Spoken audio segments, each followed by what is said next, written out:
in need of saving, emulating levels of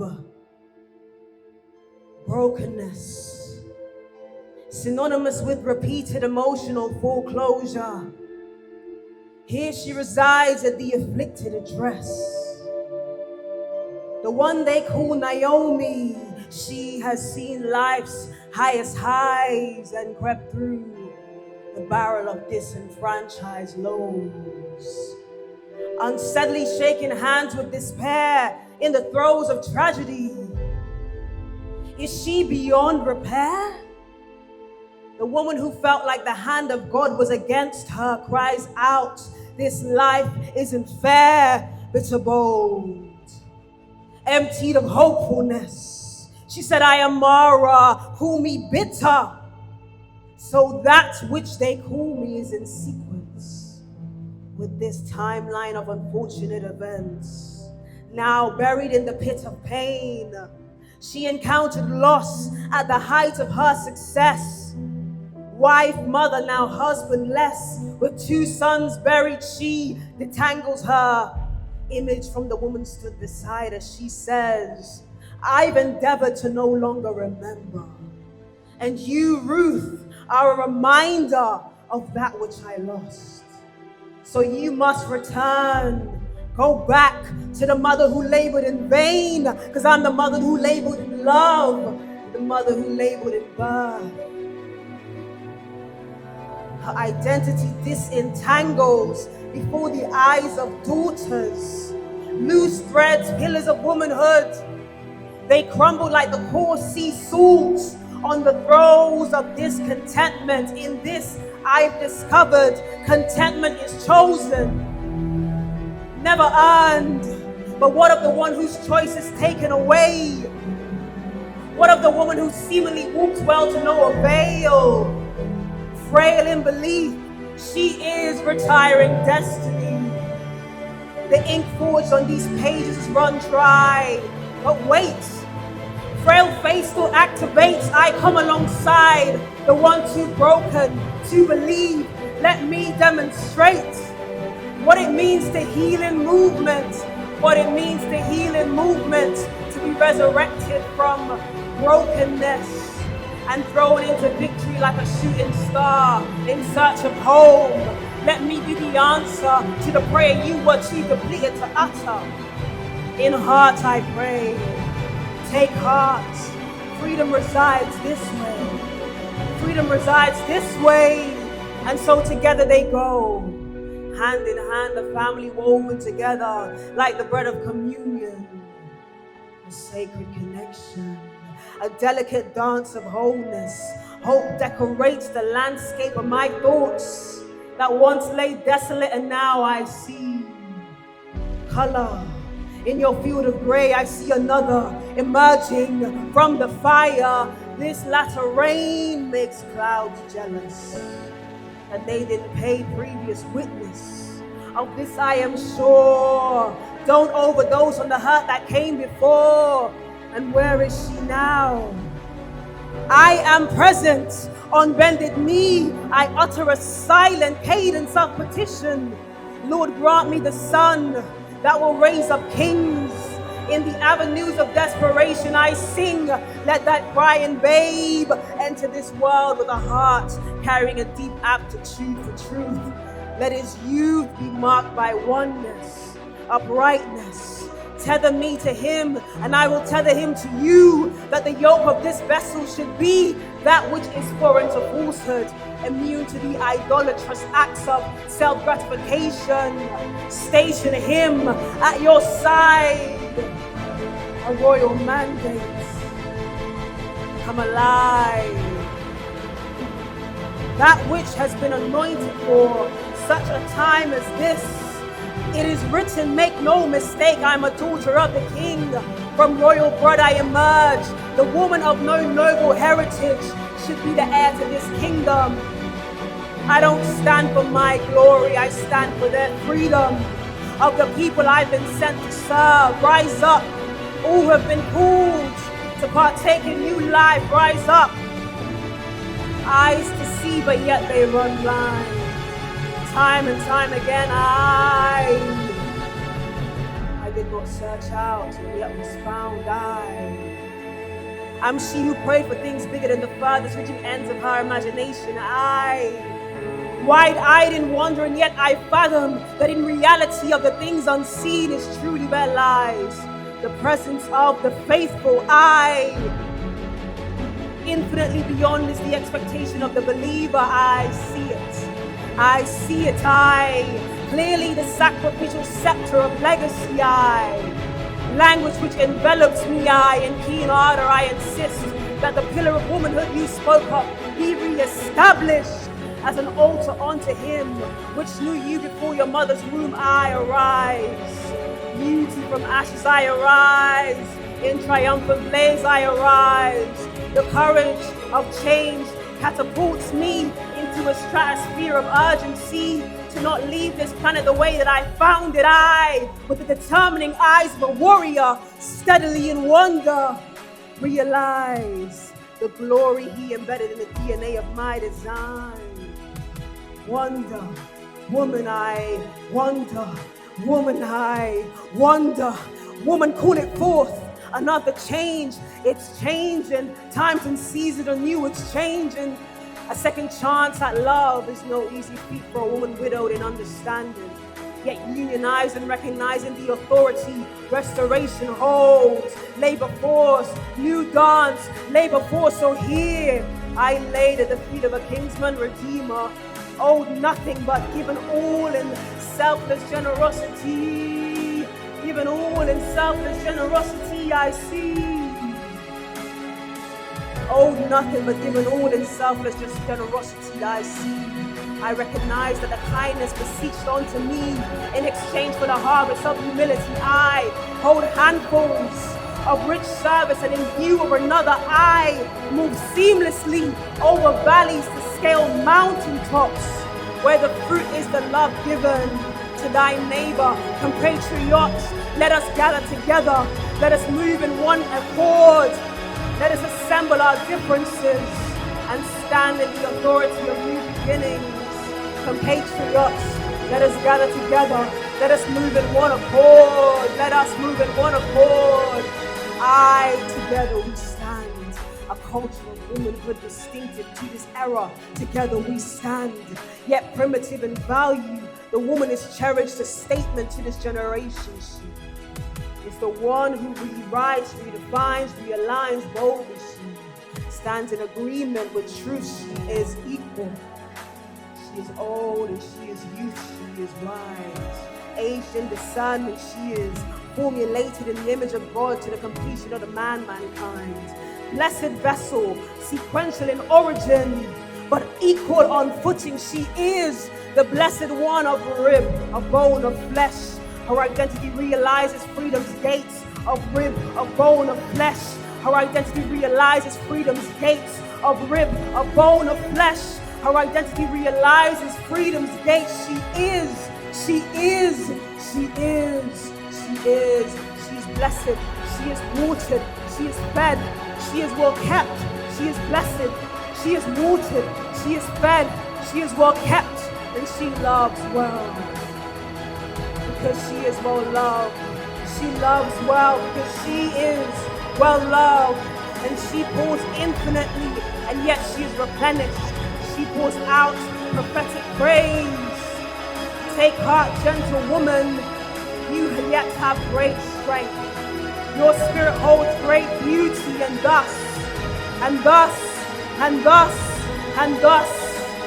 may walk in the collective anointing of grace upon lives they walk. Magnified hopelessness, crucified they walk. The magnitude of such hope is a force to be reckoned with. They walk, they realize the prayers of a restored woman adds great favor. It enriches the lives of the receiver, the giver, the witness, and the unbeliever. She takes centered stage. Restored woman, it's time. Restored woman, it's time. Restored woman, it's time. It's time to rise up from the valley and grapple with the ever-searching generosity of rich springtime. Decadent flowers unfold in gardens like the stories that are waiting to be told. This woman restored. This woman restored. This woman restored. This woman restored. This woman restored. This woman restored. This woman restored. She's the woman that is restored. She's the woman that is restored. She once had nothing left, but now, with bated breath, she won't stop until there's nothing left. For such a time, and it was never too late. Here she goes again, the one in need of saving, the one whose frail is faith but activated, momentum gathered, triumphant blaze. She soared over the valley, and now here she is, occupying center stage. She soared over the valley, and yet here she is, occupying center stage, occupying center stage. She's occupying center stage. Prayers of the restored women's, the sum of many things, but in this moment she prays that they would know that they are loved well, that they would know that they are well loved, that they would know that they are loved well. And such I urge you, go forth and love well. Go forth and love well, my friends. Let us all go forth and love well. To run out of love is but to receive, and to love again, rich blood, cherished at the hillside, of the ones who went out, fear forgotten, and love like a woman on a mission. Restored woman, let's gather and encircle the unloved. The fingertips of the one known to love. It is an answered prayer, the fellowship of prayers, richly received in the hands. Richly received in the hands of restoration. These are the prayers of the restored. Thank you. Thank you so much.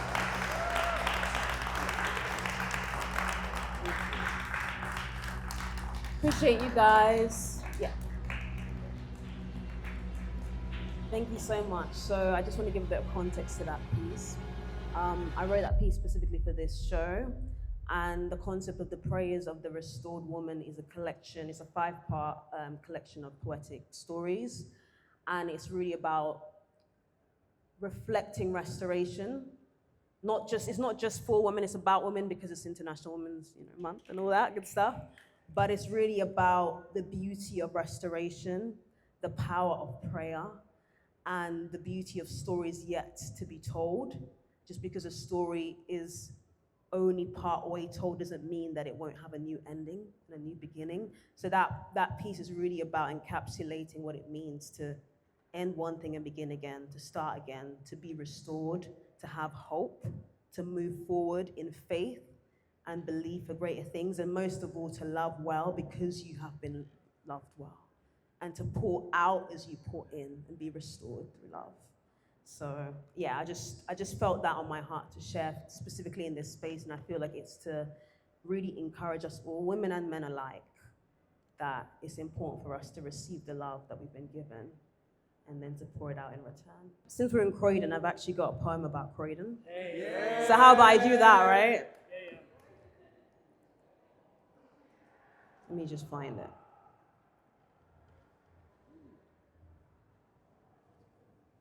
It's called I, the Croydonites. Croydonite is now officially a term. And it was written in dedication to Croydon during Black History Month. We are the heart of the hidden London. On the streets of Croydon, Avengers assemble weekly to congregate in a black box east of its center. On the streets of Croydon, Caribbean mums haggle with shop owners, hoping to get an extra plant in for the pound, not realizing that we live in different times now, for disclosure. On the streets of Croydon, we celebrate quiet wins in culture, While like vultures, the papers strategically slander our reputation repeatedly, creeping in corners crippled with crime, beseeching opportunity to report a degenerative legacy. Now that's primitive behavior if you ask me. Where you see fear-ridden territory, I see magnificent minds with no means of escape. If the Black British experience is excellent and our stories played a part, then the part we played is great. Let me paint a picture prayerfully. South of the river, musicians gather like the hem of an Ankara skirt, collectively crafting change with notorious rhythms in incandescent keynotes, lyrical geniuses encircle masterful productions, creating neighborhood anthems that stretch out to all crevices of the capital. I guess you could say that the DNA in the ends is remarkable, yet the narrative of pain overshadows such notions. Hold on, gifts gifted but often unwrapped. In fact, in a backdrop of socio-economic cries, it's iris to iris. We once connected on one point of singularity, now that's crisis. Though influence, we no longer claim to be bound by the constraints of those who see croydon synonymous with parody. One joker's jest is another's net, and yet another trampoline to lead to greater heights than those ever seen. Wisdom is gleaned at the bottom of the mountain. As spectators observe the fascination that lingers in the gaze of one who knows that the only way is up, there is an audacious spring in the step of him whose soul has been cultivated in hopeful soil on the streets of Croydon. Young Black boys play football near parks the size of their dreams. Having spent days in the company of teachers who only taught them to anticipate disappointment on the streets of Croydon, teenage girls walk briskly, each step dispelling the lies that they weren't fearfully and wonderfully made and in his image on the streets of Croydon. Dads exchange loud whispers with curious neighbors over the reported violence and increasing statistics, and the deafening ring of justice is silent. This borough has often bargained for change at the expense of its reputation. In the twinkling eyes of young girls is a crystal clear revelation that they can be whatever their heart calls them to. Vision that was often stolen through the laughter of peers residing in different area postcodes, stolen, but never destroyed, no. And yet, still we rise, overcoming the limitations infringed upon us, yet, still we rise, shaking off the shame associated with the location of us, yet, still we rise, beckoning for days than better than yesterday's yonder. We just might be the true evidence of wonder. We are the heart of the hidden London. Never truly recognized without a shocking headline, but if they were to seek, then they would find that this is the residence of the resilient, the dwelling place of the dreamer, the abode of mantle carriers. We are the hidden heart and the risen ark, and we'll leave our mark. We are the hidden heart and the bleeding heart, yet still beating heart. We are the heart of the hidden London.